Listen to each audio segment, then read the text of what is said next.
শুভ সকাল বন্ধুরা। সকালবেলায় উঠে প্রথমেই চলে গেছিলাম মর্নিং ওয়াকে। তো মর্নিং ওয়াকটা সেরে সে দুজনে তারপর চলে গেলাম বাজারে। বাজার থেকে আসার পরে ওর বাবা বলল, আমি নিচে যাচ্ছি, তুমি পারলে আমাকে কিছু একটা খাবার টাবার দিয়ে যাও, অনেক বেলা হয়েছে, খিদেও পেয়েছে। তো আমি মাছ ফাছগুলো সমস্ত কিছু ধুয়ে টুয়ে ওকে একটু কর্নফ্লেক্স করে তারপরে নিচে গেছি দিতে। নিচে গিয়ে দেখছি কাজ করছে। এই যে দেখো, আবার নতুন করে গাছ লাগাবে, সেটারই প্রস্তুতি চলছে। ওপরে তো নতুন কিছু গাছ লাগিয়েছে, তারপর দেখলাম বাটিতে কোনো একটা বীজ ভেজানো আছে, লাগাবে হয়তো। তারপরে যে ফুলের গাছ আরও কিছু নতুন নিয়ে এসছে, ওগুলোও লাগাবে। তারপর আমি চলে আসলাম রান্নাঘরে। দুপুরবেলায় আজ রান্না করব মাংস আর একটু শাক আর হচ্ছে ডাল, আর ওর বাবার জন্য মাছ ভাজা।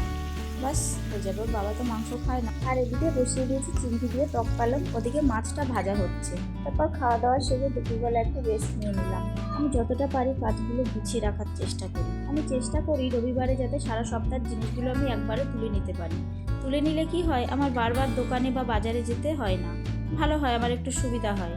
তারপর এই যে দেখো, আটা ফাটাগুলো সব আমি একটু বয়ামে ভরে নেব, নিয়ে একটু পরিষ্কার টরিষ্কার করে আমি যার যার জায়গা মতন সেট করে রেখে দেবো।